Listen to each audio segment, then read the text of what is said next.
Hey everyone, welcome to another stream. This time a viewer of mine suggested that I try out something on casual settings, giving me even more time to explain what we're doing, why we're doing it. So I'm going to set up a table and hopefully I'll find someone that wants to dedicate that amount of time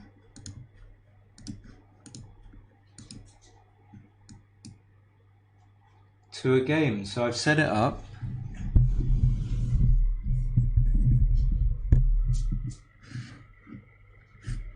And I'm gonna wait.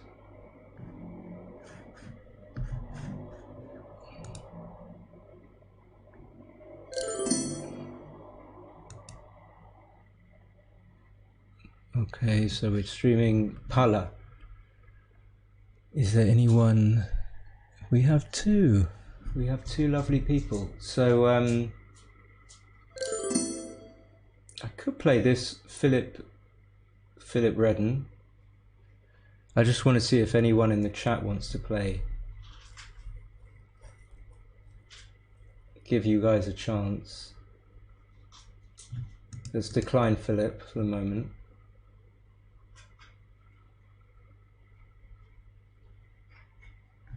I'm wondering whether people actually play. I mean, it's such a slow time setting. I imagine that people that are teaching maybe use the time setting. Most people playing on normal or speed. There's one casual one-pointers. There's a money match going on. Yeah, okay, so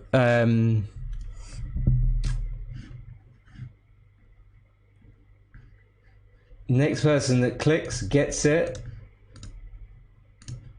Let's do another table.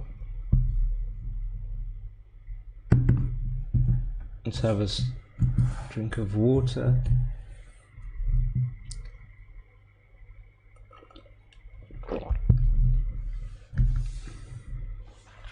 Come on. Okay, let's play. Okay, so I know Lawrence. Delighted to play Lawrence. Then Neba Fox. Okay, and we're gonna go deep into the process. So 5-4. You can either come down. Hi Lawrence, good match. So you can either come down, but I prefer to split with the back checkers because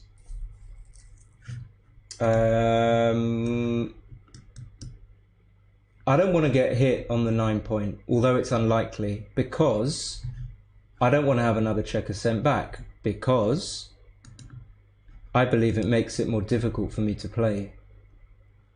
So although there are advantages to playing one man down, because you don't get blitzed, or you're more likely to prime, and you've got more men in the zone, that is... Turn the sound off. That is my reasoning for, even just on the first move, for doing what I do. And it's there's a lot of habit in backgammon as well, so there's a lot of habit in just splitting. So 6-1 of course makes the bar, and then with the 5-2 I think I don't do anything exotic. I think I'm going to escape from the 20 point and then look for the 2, but I don't think I can afford to leave the man on the 15 point. So I'm going to keep him running, but I have to emphasize that I don't really like leaving my man stuck back with no friends, all alone, especially when he's made the 7 point. So I don't know the full implications of leaving the man behind, but I know that I can't afford to do anything which keeps them connected because it's too dangerous. So I think this is right. I'm going to run.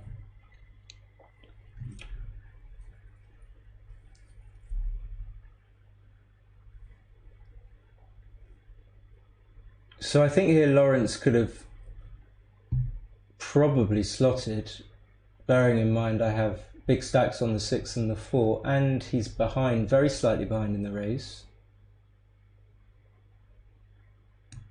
So I'm pretty sure he should have done that. And now 5-1 is a bad roll because it doesn't do anything really to escape my back checker. I can't do anything other than play safe since I've got one main escape. So this is all obvious stuff. 2-1 is great. Okay, yeah, he'll make the 5 point. And now, if I roll things that bite on his prime, I could be in trouble. Things like 5-4, 6-5 is going to be a bad number. 6-3 is going to be awkward. Some other numbers are bad. So that's what I'm kind of is going through my mind even before I click on the dice. 4-4 gets me out of trouble completely. So I think there's not really much debate since I can unstack 2 heavy points and point on my opponent, and then yeah, it gives me options to either carry on an attack or I can make the 7 point. It does so many good things which are obvious, which I'm finding hard to articulate.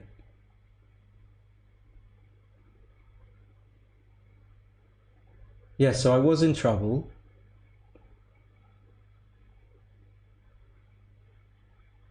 Now,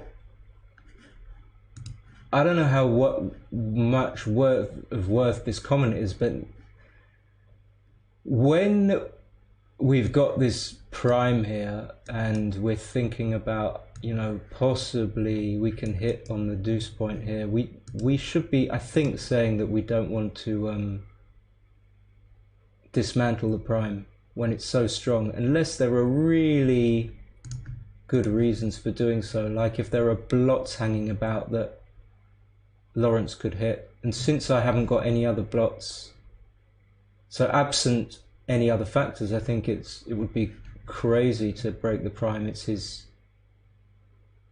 strong suit, and with 5-5 he can just come round and keep me there, and I'm going to need like a 2-6 or a 1-6 to do anything good. And now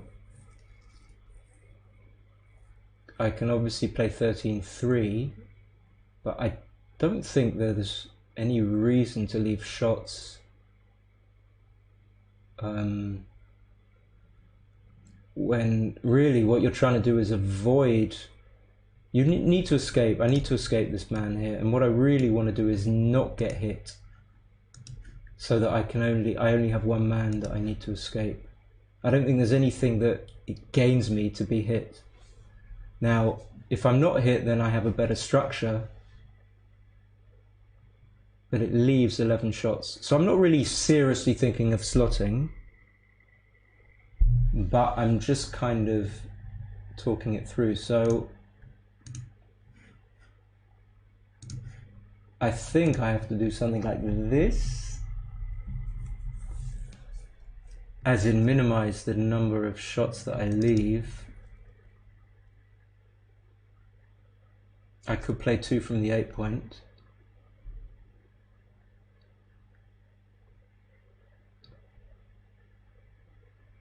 And then even if I do play this, let's say I do trick myself into doing this, and he misses. Let's say he rolls a 1-1.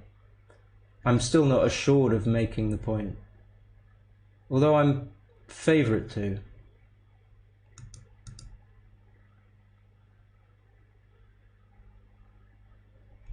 But then, having seen a variation like that, if I do make a play which is weak and he rolls something like 1-1, then it might be on balance more difficult for me to get the position, to bring the position home, or to not leave shots immediately.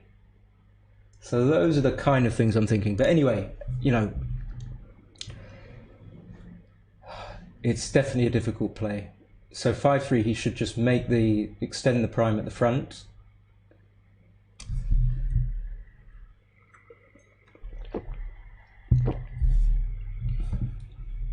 He's probably fallen asleep. I have to say I can't blame him. So 5-3, if he fills the gap in, if he fills in the 3 point, then it gives him a direct route to a 6 prime. So the only thing I noticed before this, and that I kind of should have said but didn't, is that I now have a few rolls which are not duplicated on the other side of the board. So I need 2s to come up to the 21 point, but I've got 5-1, for example, that will make the ace point, which is a good roll for me. And any one really is a sort of a double-edged sword. It's kind of positive for me. It does something on the other side, on my side of the board, although it leaves a shot.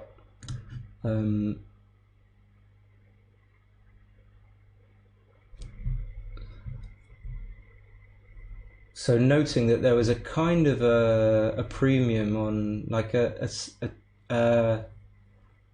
bit of a, what's the word, an impulse for me to sort of hit on the ace. Now I don't want to succumb to that impulse too much. I don't think there's any reason for me to completely butcher this roll and overcook it, and so I'm going to make the 5 point, and then although a 6-1 is not really duplicated, I don't think I can afford to play 6-2 and dump another checker on the deuce point. So already I'm way into my time bank. There's so much to think about, but I'm going to do that. So he makes the 4 prime, and then when he inevitably cubes, it's going to be difficult, but I guess I'm going to have to, well, not after 3-1.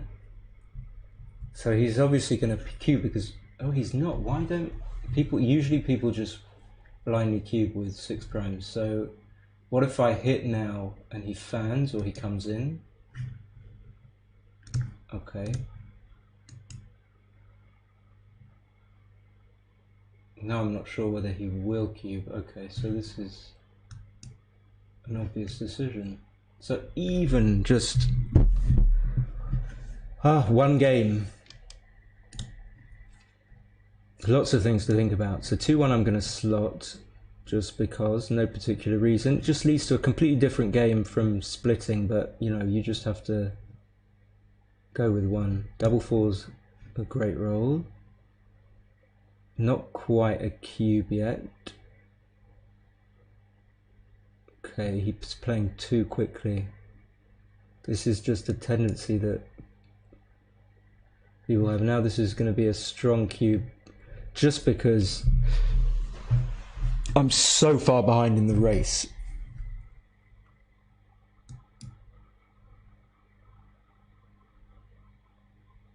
And his pace is just all wrong. He's just playing too fast.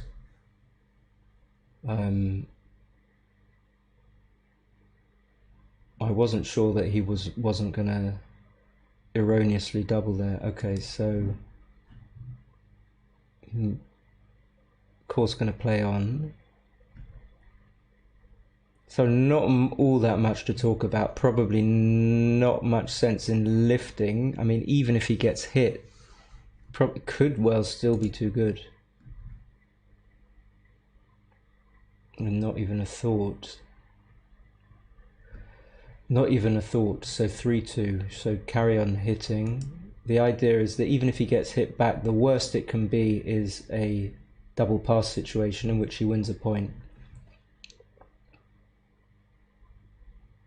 Okay.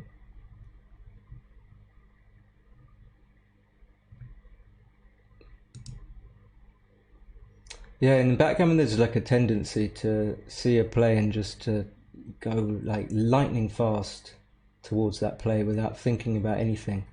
And even if that play's right, and even if it's completely obvious, I mean, just give yourself a chance to have a look and survey the scene, and that's what backgammon's all about. Just, it's not even backgammon, it's more managing your observation in a way. Not getting too excited, not kind of panicking. Really owning, like being self-aware, owning up to yourself whether or not you've really understood what's going on in the position before you before you make a play. Now you don't want to over labour that if you're playing in a friendly game, and you don't want to take too long and bore the tits off people, but you know, you have to balance it out, but you just play at a pace that, yeah, a balanced sort of pace. So 6-1, I don't think I need to come out. I can just start building. I'm going to get gammoned, so I think the priority is to make the 5 and the 7 point, because probably get a shot 30% of the time, maybe more. Still don't think I need to come out. He's got 10 checkers. I mean, maybe I can come out now if I wanted. Maybe I'll do that. But really, I want to build get another checker in range of the 9 point and the 7 point. I'm getting a bit paranoid that I'm going to get backgammoned. But he's still got 8 checkers. So if I'm paranoid, I can do something like this. Okay, still going to get backgammoned.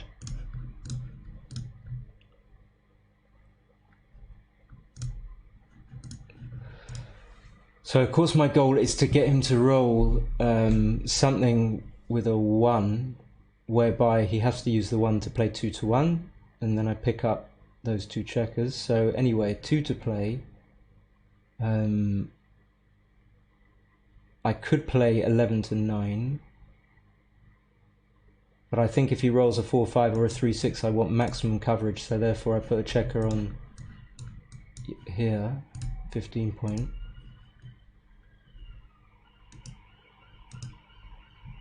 5-4, I have to hit.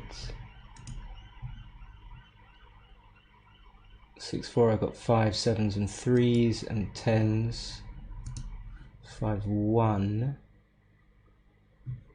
So do I think I could leave the interior block. I've got more chances of covering the 7 now than I would have of making the 8. 3-4, go all out to make the 9 or go for coverage. Not sure.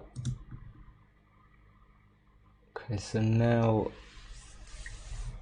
he rolls it, and of course I'm not, but nowhere near short of picking one up, and even if I do, he can just make the 21 point. And of course then he'll generally be forced to leave the 21.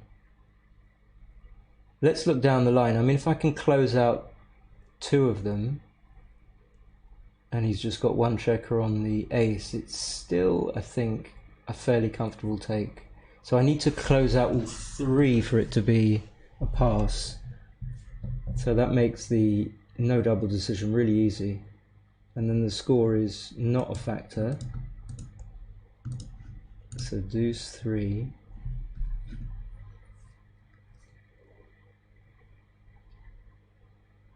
Now if I hit and he rolls a 4, then I get to hit the other one. And if I don't hit the guy on the 4 point, then I have to wait for him to come out. So it seems like an obvious spot, an obvious opportunity to try and get hit so I can get that 3rd checker back.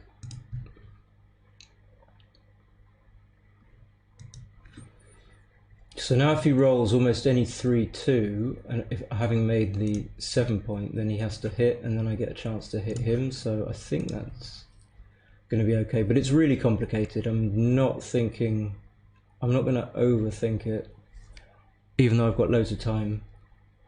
So I definitely need that checker, and then I think I have to carry on with this kind of plan of getting hit back on the bar, or so of course he doesn't have to hit me. I don't see any reason why he would. I don't see any reason why he would. Again, I miss. I think I do it again. So what if I don't hit? If I don't hit, I mean, he can still hit me, but I don't want him to roll. I don't know actually. I don't know. Let's hit. Let's hit. Let's hit. Let's hit.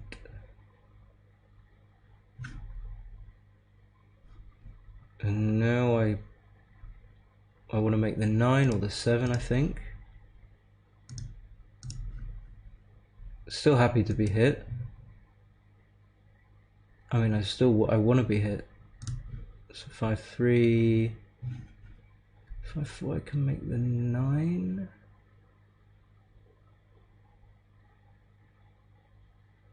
So then, if he rolls 3s and 1s, he has to hit. So at the moment, if he rolls 1s, he hits. But I could give him more shots. This is so complex. Maybe just 1s is enough. I can make the 10 point. I don't think I need to.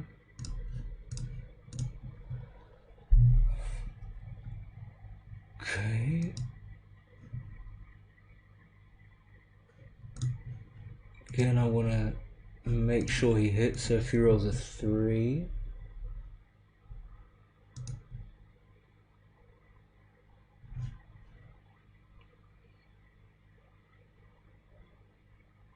What a mess.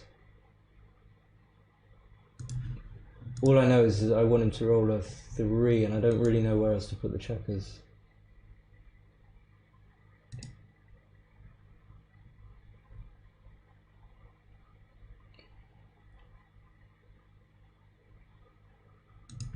Do I just break the prime again and hit? I think so.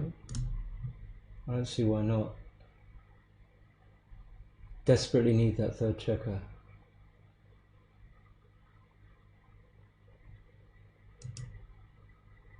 Again, missing. Keep missing.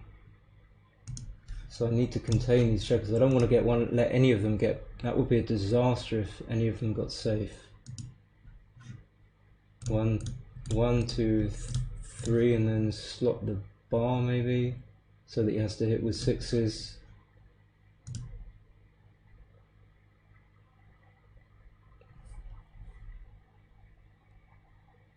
This is impossible. Hey Justin.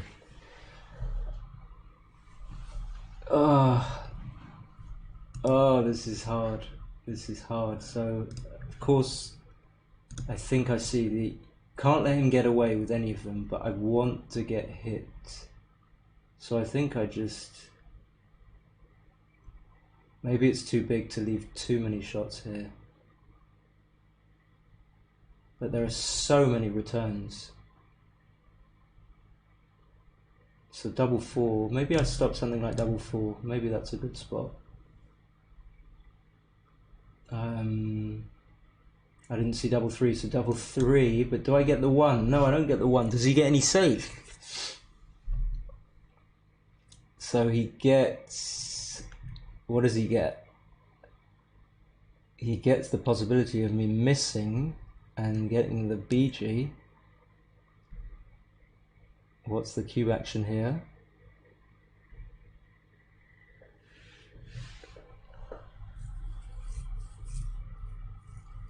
What was the cube action there? Okay.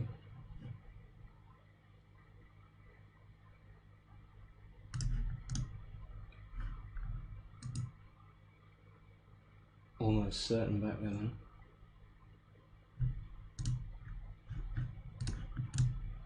So now he's got that second one safe.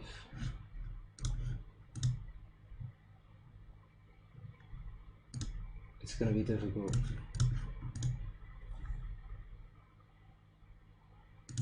It's going to be really tough. I think I just carry on hitting. Spread him. Double 4 is going to be good, but it's not going to be... It's not going to be lights out. I keep missing. 1, 2... Make the bar, hoping to get hit with the 4 again. I haven't rolled a 1 for a long time, so maybe in with the 3 and get hit with the 5 and then get hit.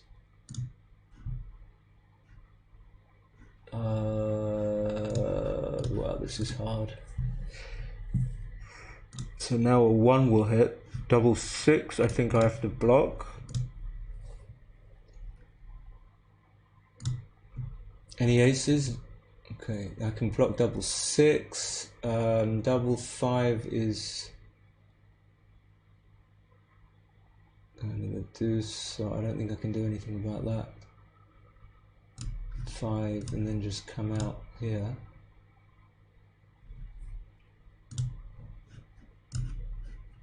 One, two.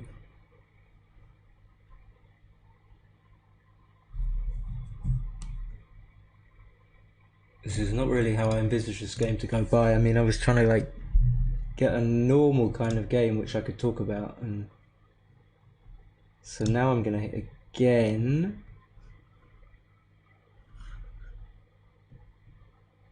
Maybe not get hit twice. Too much.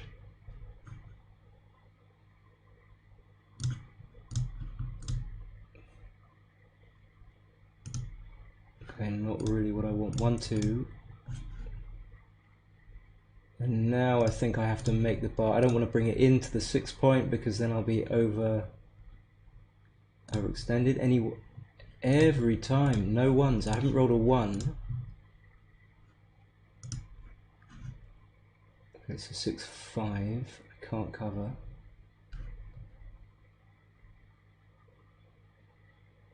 I can't block 6s.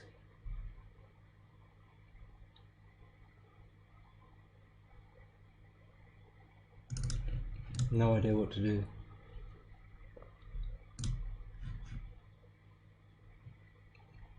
Really need to block double 6 or block the 6s, which I can't do. Double 6 is a winner.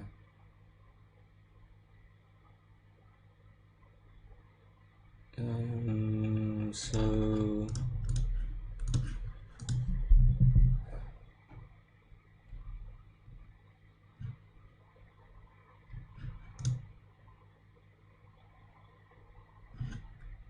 okay, now I can block double 6. Double 5 is going to be blocked, thankfully, by the men on the 3 point.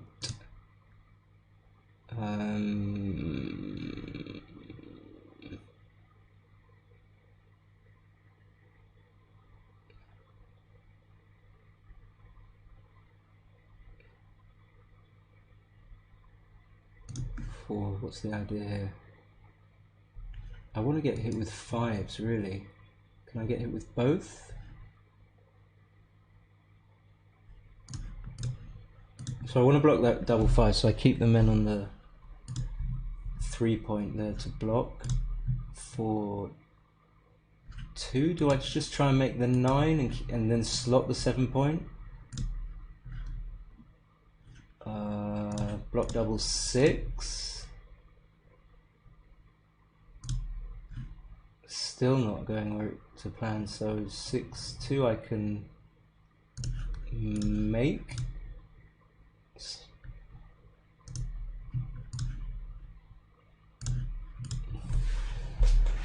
I mean, I could break the 4 point to get him to roll 3s, but 1, 2, 3, 4. Come on, you must roll a 2.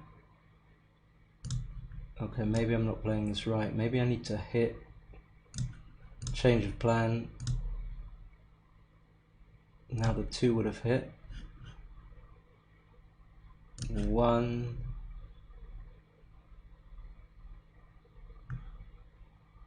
2, 3.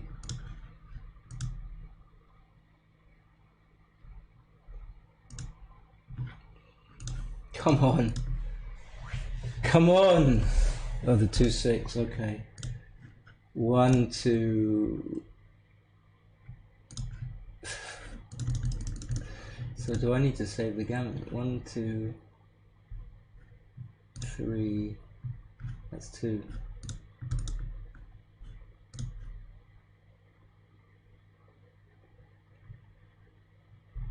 Maybe I need to save the gammon, but I'm going to do this.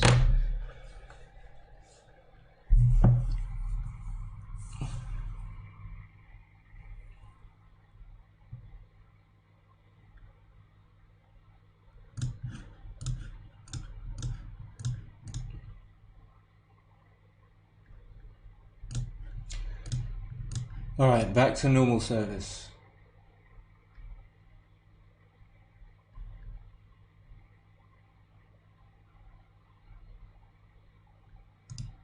So I'm 2-0 down, happy to attack.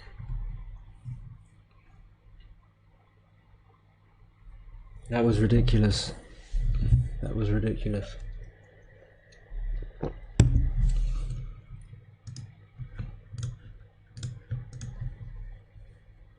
So being 2-0 down, I'm just trying to place a premium on attacking, getting a position, maneuvering myself into a position where I can cube.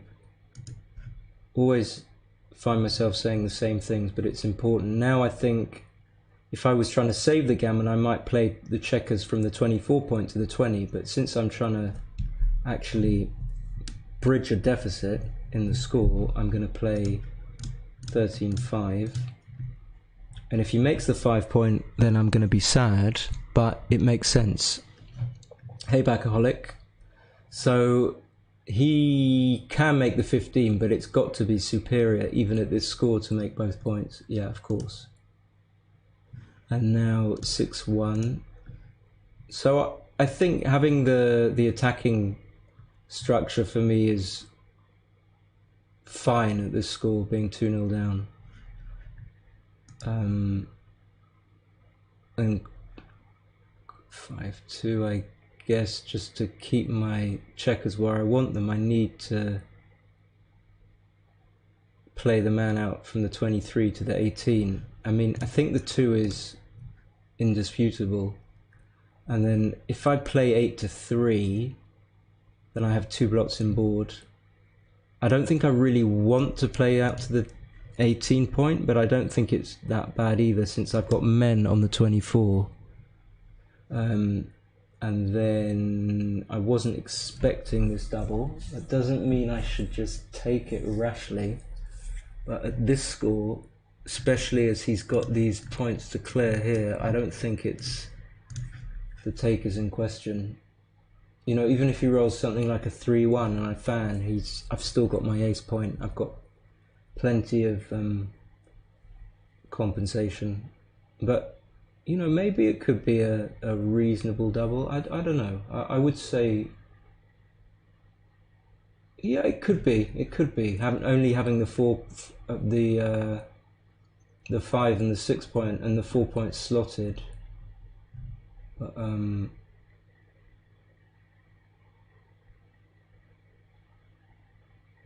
with the men on the 15, yeah, now I'm not so sure. But I think having the men on the 15 for him is a big thorn on his side. So I'm going to take. Yeah, I think he's probably right to double. What do you guys think? And now it's like, should he hit or not? Well, he just hits very quickly, and it could well be right, but I think it's a difficult decision. So now I've got a 4 point board, and it's dangerous for him.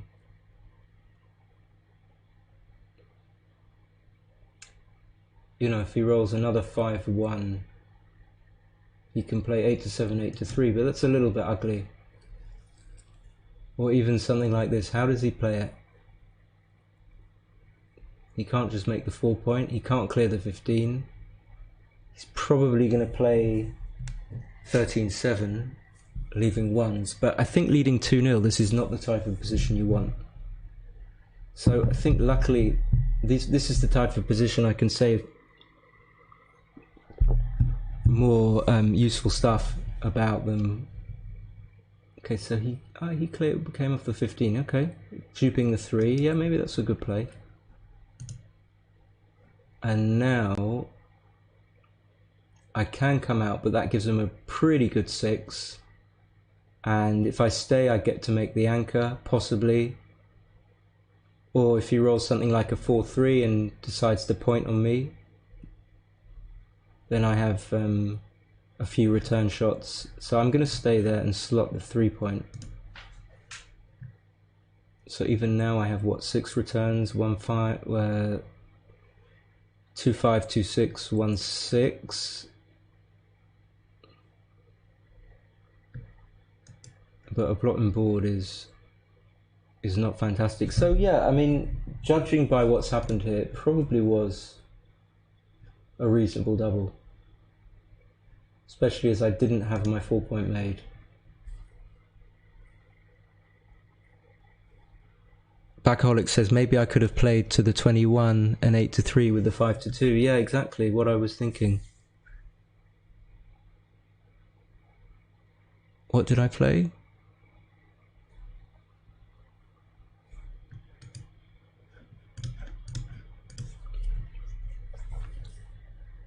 So I think the difference here between him going 3-0 and 4-0 up, and yet me having...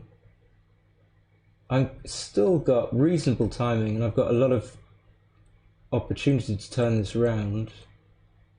And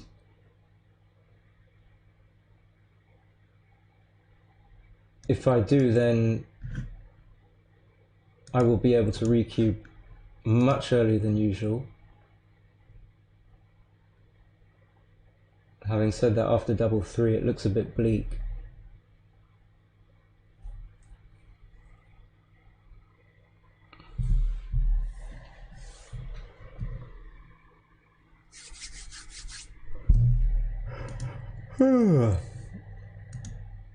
Oh, what happened? It just quit on me. Okay, that's no big deal. Snoozer.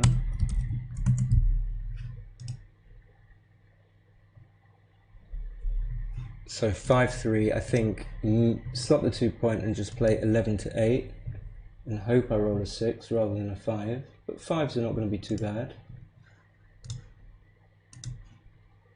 Now I could kill the 6. Yeah, maybe I need to do that.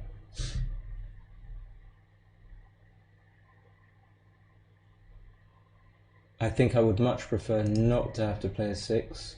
He's not guaranteed to break the bar and allow me to go out with 6s, but if he does, then I'm happy to come out with the 6. And then because it's 2-0 to him, and he would be, a single game would put him 4-0 up, which is about 76% favourite. It doesn't make too much difference if I save the gammon. As in, the emphasis for me is on actually winning the game. Turning it round, that is.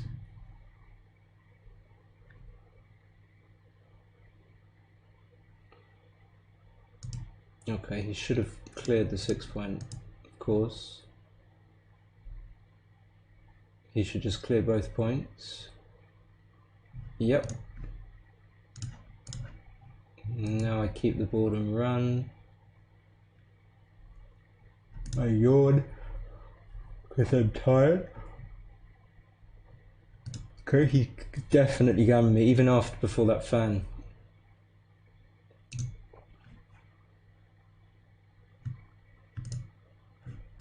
And 4-3, can I save it? Not now.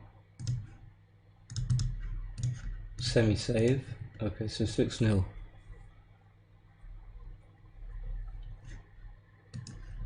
So I'm going to split at Crawford. I think this is a reasonable way to try and win the game without being able to use the cube to prematurely end it. Double 3 is fantastic.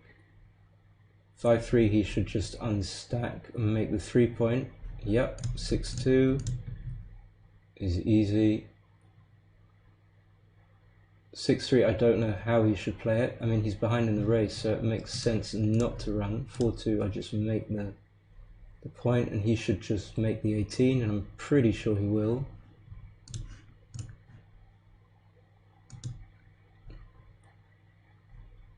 So this could all be over. I could do something like 13-9, but I think it's good to make the 2-point. Only double 1 and 1-3 hurt me. Will he hit with 1-2? I don't know if he should.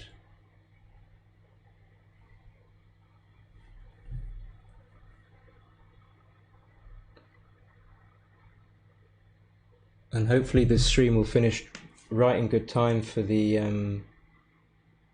I think in about, when would it have be maybe in half an hour the battle for the galaxy starts, so that would be good. And now being,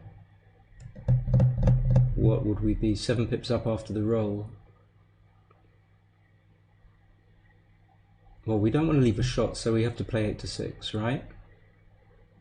And if we play the checkers from the 18 point, our follow-up is going to be really difficult. Our numbers are going to play awkwardly. So let's say we do this. We have 1-6 to play and from the 13, and then it's going to be awkward to play our numbers. But having said that, it's not going to be a picnic to play our numbers if we do make the alternative play, which is 3 down. But it does give us a little bit more breathing room, I think, but I'm not sure actually, so let me just have a look.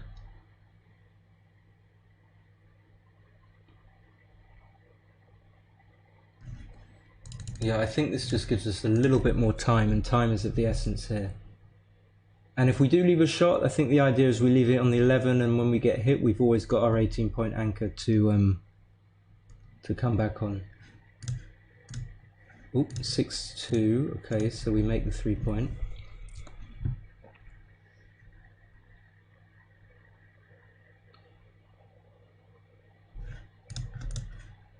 So now we're behind, so there's no reason to do anything drastic yet.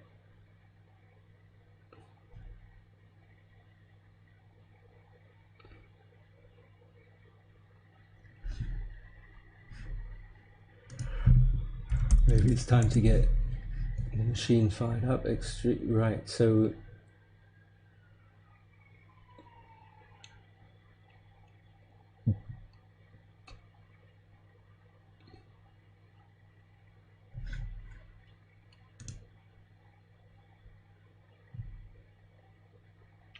I'm always tempted to bring these things in because of the race. We're not really going to be able to preserve 6s enough to be able to stay there before to stay there after he breaks, so we might as well just bring the 6s in now.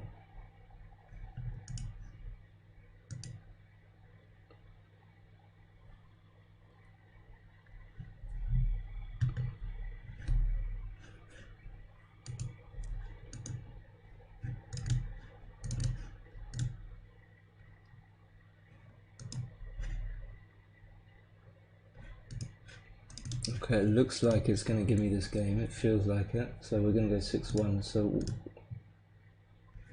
6-3. Boring race. Very.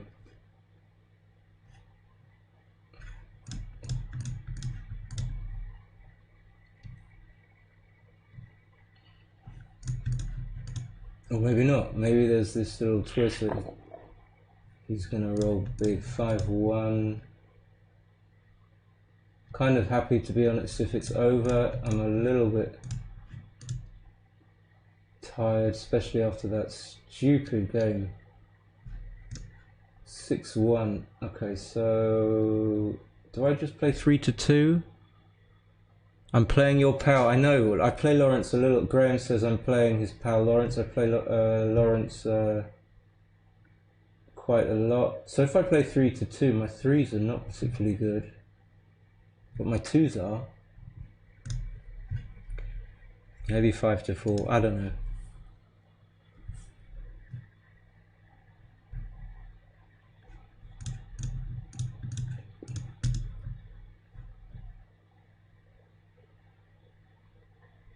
Boom. Okay, we need some more stuff that I can talk about. So 6-5, I'm going to cube, and even if he's an underdog, if he's not losing too many gammons, then he should take. Now 6-5 2-2, I presume he's a favourite. But if I roll a 6-5, there could be a market loser for me. Like 3-3 and he rolls poorly, so I've got to cube now. Probably a a very small double, very easy take. I think he must take this because... Well, actually, I'm not sure, but I assume with that double two structure that he's not losing that many gammons. That's what he cares about at this score. So I think I have to run. Yeah. And we got 14 viewers. We got 14 viewers. So he should split. Okay. 5-2 is easy. There's not really much to talk about here. The cube's already been turned. He ran. I don't think so. I think I was going to say I think I have to leave the shot, but it doesn't seem logical to leave the shot. Big swing on 6-2, double four.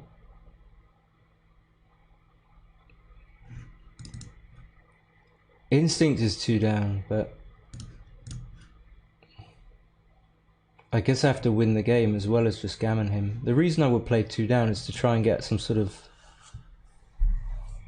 a gammonish position, a much stronger position. I'm going to be back in 2 seconds. Clock's going to run down, but it should be okay. So 6-2. I will be back.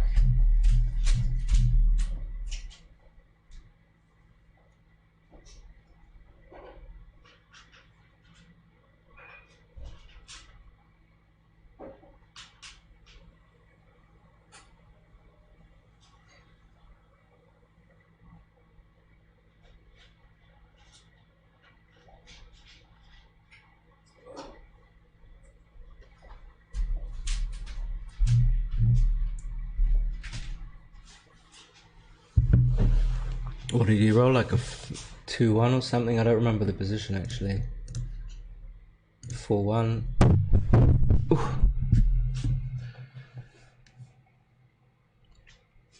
So if he's going to be 4 pips up, I think he should run probably. Then he avoids not only the double 3 but the double 5, so that must be something. Okay, that was clever.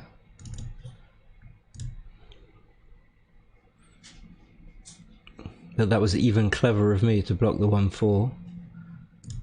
Okay, 2-1 for sure. I guess this making the bar looks good. And then do I give him a 3-6? I don't think so, but I'm not sure. The reason why I would is to try and get a more gammonish position.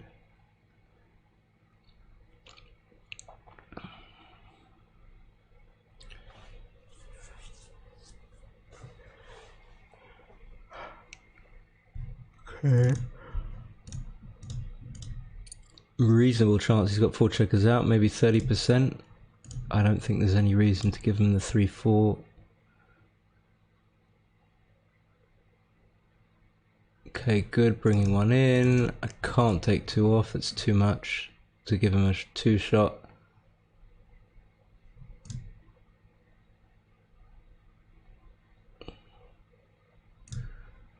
I'm not sure about this, but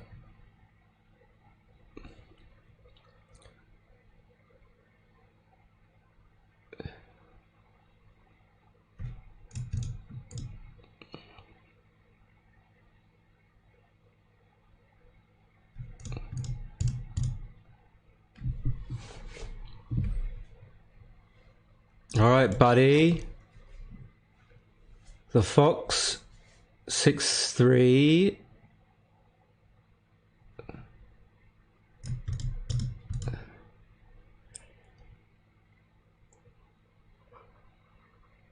Oh my god. 4-1 isn't gonna do anything.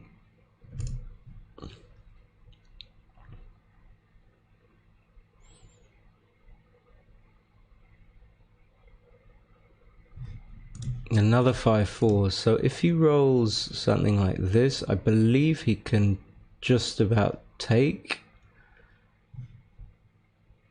I'm not sure again. Like, the question is, do you want to give up your free drop? And the answer would be yes, if you're afraid of getting gammoned. I don't know what the metric is. I don't know what the rule is, but it doesn't seem like you're getting gammoned too much in this position.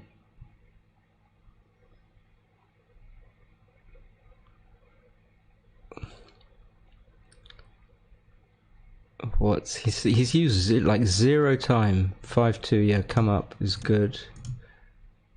He's used 0 time.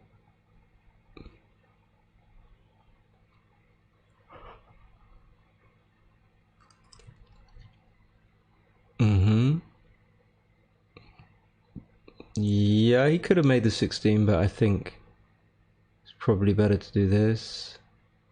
No, I think, yeah, okay. So yeah, a lot of his plays are, Lawrence's plays are very sensible. I don't know what to do with the 3.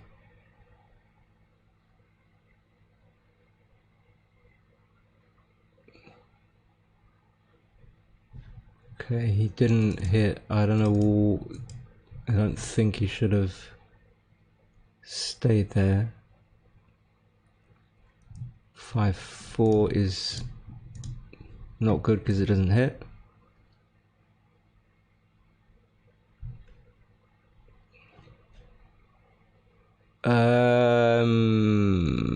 What's accurate here? Maybe this.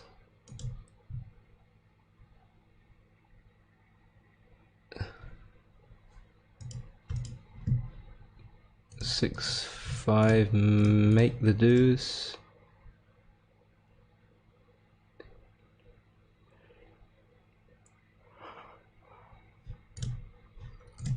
Yeah, I think the hit was right because now I've got some, like it was shown there with the 5-6. I had some awkward numbers after he hit me, so seems sensible to hit. Now, of course, he shouldn't hit. He won't. It's a pretty easy play because, yeah, he's got just about enough timing to withstand this, and then I think I just go off the front anchor, even though it's more shots on me, and he will clear the 7 point. Hopefully I will roll something small so I can stay on the 20 point.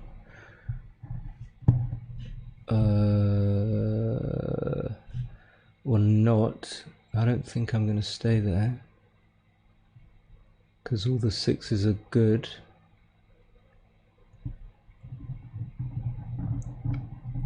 All of them, especially 6-1 and double 3 is probably equal as to whether I stay there or not. Doesn't really matter if I get hit. So 6-1, 6. If I stay here, 6-3. Maybe I just do this. 6. So 6-1, 6-2, 6-3. Yeah, okay. I get shots.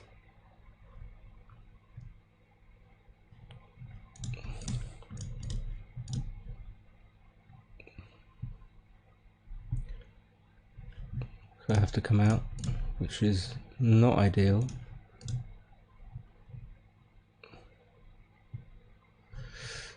Three, 2. So well played, Lawrence. I mean, it looks like, yeah, nice one. Few dodgy cubes, I think, or missed cubes, whatever. God knows how I played.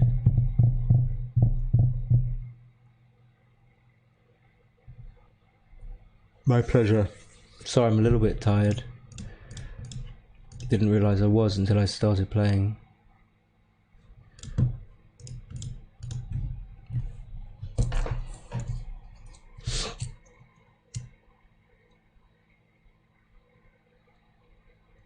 Wow.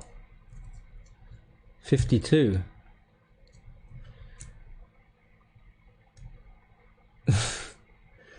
That must be because of the first the first game. Let's have a look in let's fire up the machine. And let's go to XG. A good old 52. I don't know why. I don't think I missed. I must have missed. Made some oversights. Let's have a look. So it's analyzing in the machine. Let's just get it set up.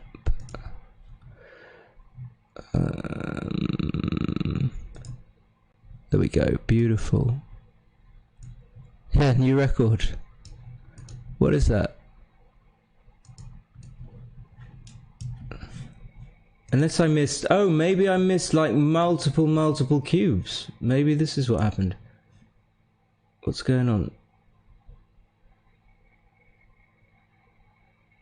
That's an explanation.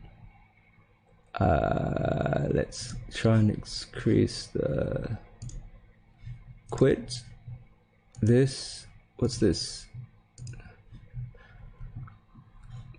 Okay, and then we will... sort this out somehow.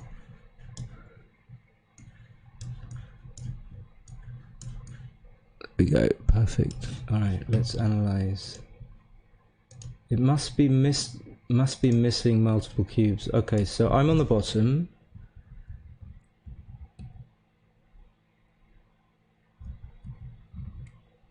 So split, and then the 5-2 is there's no option really, you have to run, although it leaves the back checker behind, so... And then my 5-1. So Lawrence is 6-1, he should have just come down with the 1. Like I said, he shouldn't split. 2-1, he made the 5 point, double 4 was a great roll. Then... yeah, I was far from sure. So the computer wants to slot and duplicate the 6. I didn't even think about that. Let's...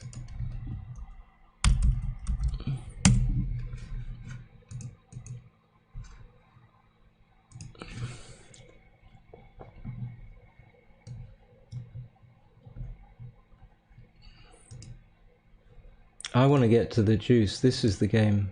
Did I miss multiple cubes? I don't think so. I don't think so. So we're already here at this stage. Oh no, we weren't. What am I talking about?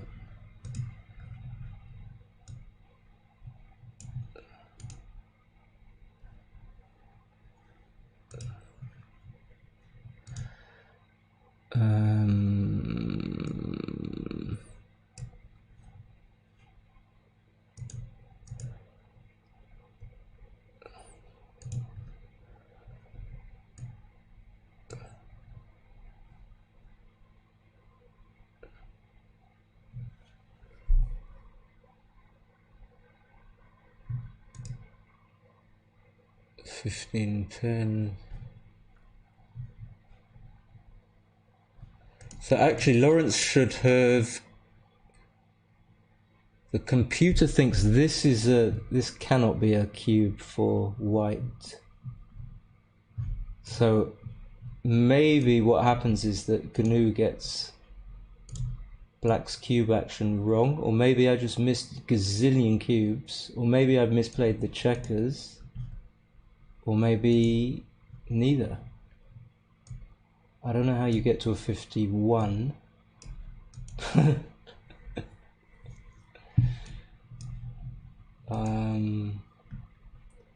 Yeah, maybe I should be hitting on the spreading them or hitting them. I don't really know. I was too tired to... What should I have been doing? I'm trying to work out what the thing could have been. Maybe... So it's question marking all my plays. Should I have been playing 6-1 and spreading them all? So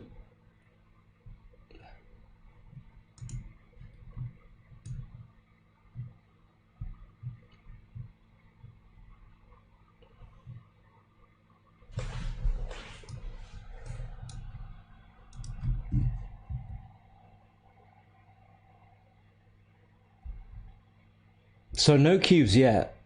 No cubes. So if there are no cubes yet, there aren't going to be any missed cubes. So it must have been just a succession of checker plays where I should have been giving him more numbers to let him hit me. I can't think of anything other than that. The fact that there are still question marks on the moves suggests to me that it doesn't like them, because the ones that it has analyzed, usually it analyzes the ones that are, it thinks are, okay, so again it thinks he should have cubed here. Wow.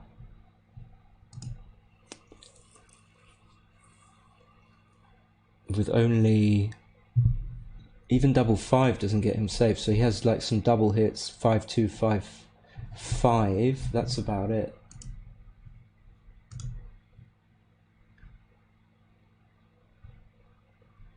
So here's one it has analysed from me, just a 0.05, prefers 8-3, but then if he rolls a 2 he doesn't hit, so does the computer, I dare say it, not understand what's going on?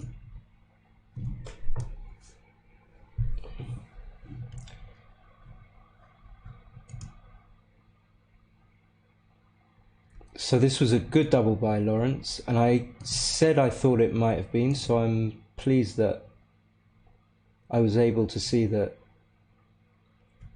although it was a take, quite a comfortable one, that because of the score and other things, that it was in fact a comfortable take. And did I miss something that was, did I make an oversight? I'm absolutely the fox played really well. I mean, I don't understand where the 51 comes from. Of course, like I said, it hasn't analysed any of these really difficult plays, like all of these ones with question marks, where I guess he doesn't want me to break the prime, but then I don't get the chance to get hit back. So if I just make the 9 point, is he gonna just make the 9 point here? Then first of all, if he rolls a 1, then he buttons up. Of course that can happen if I hit him playing 7-4, but only if he rolls 4-1. If he rolls for anything else, then I get a shot at both these back guys. So is the computer really going to play that? I can't understand. Well, it's not I can't understand, but so yeah, none of these things have been analysed. And then yeah, this double 6 where I should have just played safe to try and save the gammon makes sense to me.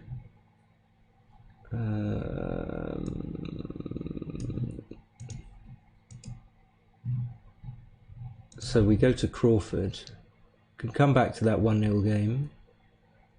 Double 3. Yeah, this was all very, very, very easy stuff. Yeah, the double 2 I wasn't sure about, but it felt like I had more breathing room by playing 3 down from the mid. 6-2. And then I rolled a lucky double 5 and that got me out of trouble. Okay, so that was all fine.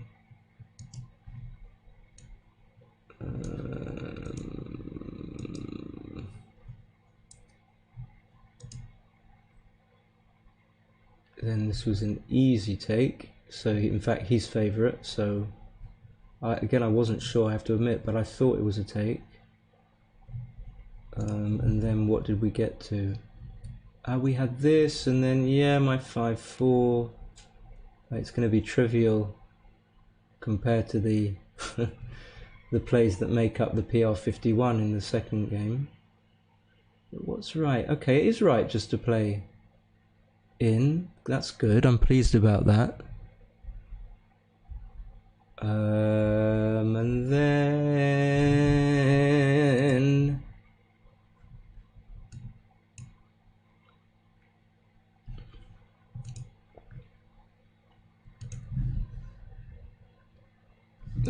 down there, so his 4-2. Yeah, he shouldn't have come up, but I don't remember that. So, and then if he runs, why didn't he run all the way? I'm not sure. I'm not sure.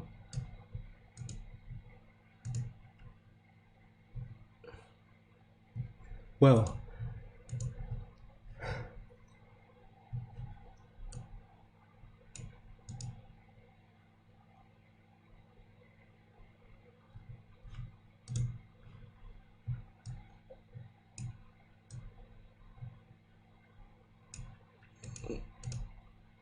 so is this the first question mark? So what else is sensible other than, I mean, you could play bar 22, you're gonna hit on the 23 point, and then you're gonna play 7-4. And I don't see the logic in anything else. Len says XG will automatically do deeper analysis if you're moving best mover within your error threshold.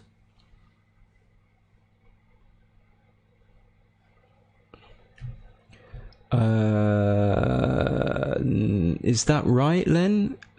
Lots of these moves are within my error threshold, but it has already done deeper analysis on them.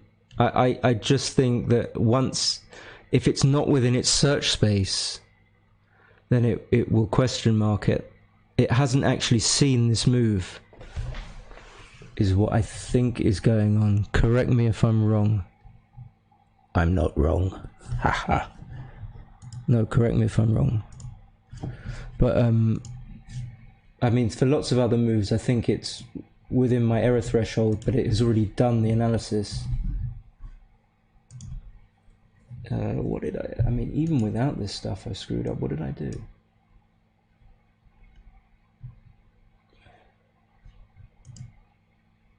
Five, 3, what? Come down with a 3? No. Play 6-3. Okay, yeah. And with this, I thought, yeah, so 5-4, 5-4, even though he gives up his free pass, he should pass. He should pass. That's interesting.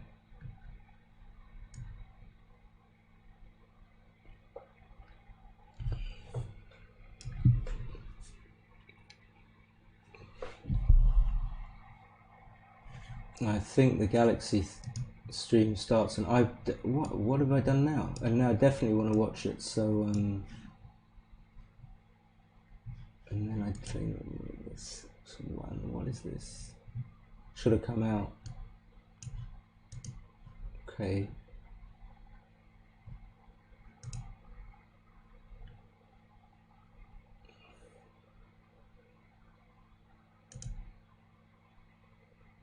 No, I should have come out from the back. Ah, dear.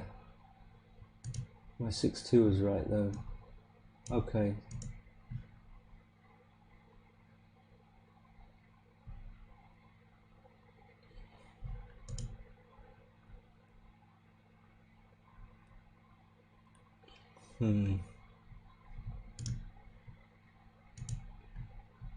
Didn't want to come out from the back, even though. Okay.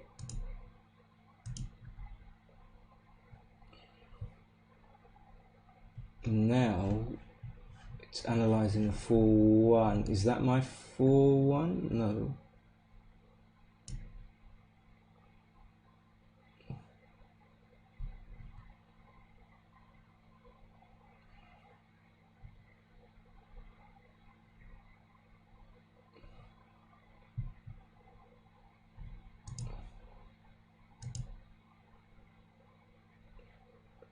I mean, how can this be a cube?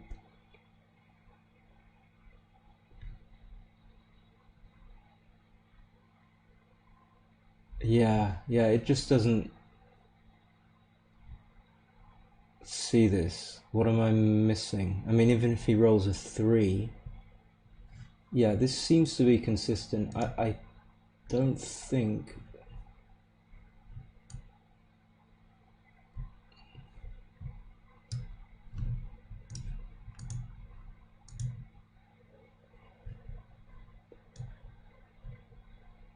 I'm not sure what it's analyzing now. I can go to this thing and locate. Ah, it's coming back up here. Okay. Here we go. It's coming up from the bottom. So this, for example, 2217, 16.8. Okay, so it's getting back into the realms of normality. Then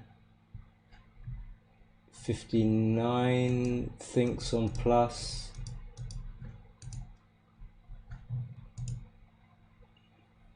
So it's coming back up into normality. It's not 50, that's for sure. It ain't 50.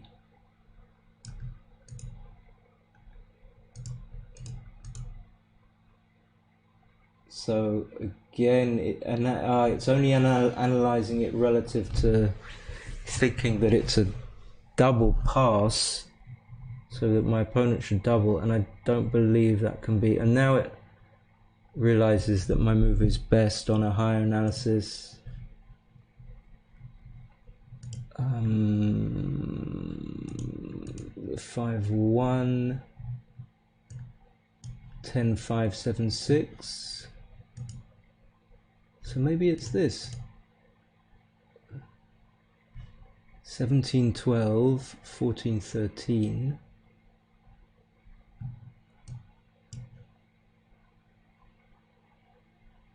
And then it goes down to a 0.06 from a 300 blunder. And then there's 6-5.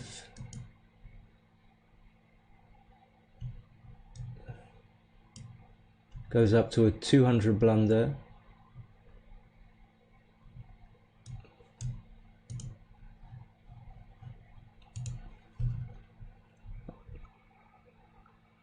I am going to be watching ZZ and the Rebel. I don't understand what you're saying then. It does a quick analysis first and if it's clear between verses and it doesn't do a deeper analysis. Yeah, but it was still a question mark, so I hadn't done any analysis. And now it likes my 6-5 play.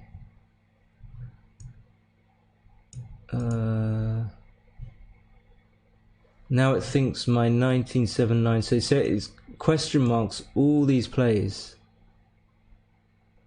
And it's analysing them by reference to what it thinks is a -1, which is a double pass, so that my opponent should be doubling next go and that I should be passing.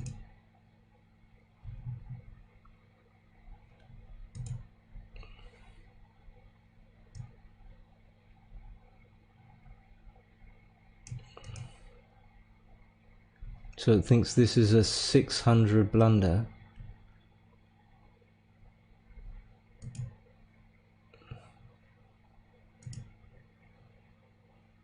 And then it goes down to, I don't know, so, and then this thinks it's a 400 blunder. Sit back to a 600.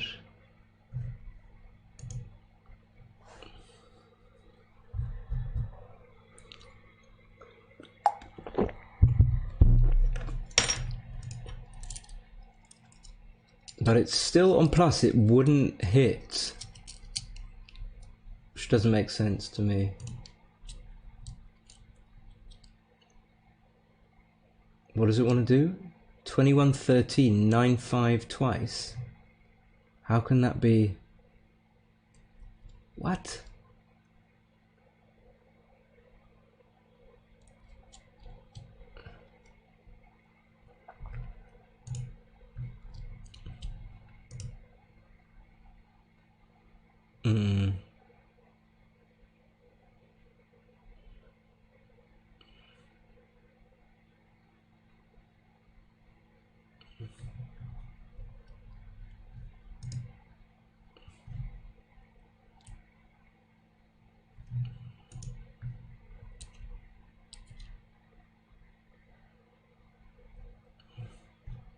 So it's just on full play, it doesn't get any of this. Could this possibly be a 0.8 blunder? 529 to 5. What does that do? It covers double 4. It can't be a 0.8 blunder. No, it thinks it's the right play.